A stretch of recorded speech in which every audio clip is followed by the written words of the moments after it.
Hotel Bhagyashree. वार गुरुवार आपण सकाळी 15 कापले होते, पण आपल्याला वाटले की 15 आपल्याला झाले 2 वाजता संपादन. आज रेकॉर्ड ब्रेक होणार आहे. आज 50 बकऱ्याचा बेत होणार आहे आपल्या पैसे. किती रेकॉर्ड ब्रेक होणार म्हणजे होणारच. 50 बकरे म्हणजे 50 बकरे आज होणार आहे 100%. कारण 11:15 वाजल्यात तो वर्ष इतका धुमाकाळ चालू आहे. यावंच लागतंय, यावंच लागतंय, यावंच लागतंय, यावंच लागतंय, यावंच लागतंय, यावंच लागतंय.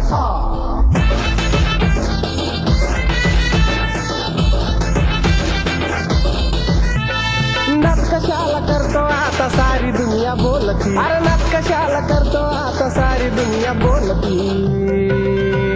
हॉटेल भाग्यश्रीला एक नंबर क्वालिटी, हॉटेल भाग्यश्रीला एक नंबर क्वालिटी. रात्री फोन करून मेवणी कशी मला बोलती, अरे रात्री फोन करून मेवणी कशी मला बोलती. ओ भाऊजी हॉटेल भाग्यश्रीला रेकॉर्ड ब्रेक होणार आज. 50 बकऱ्याचा बेत म्हणले 50चा जाणार. नाच करतो का जेवायच लागतं हॉटेल भाग्यश्री.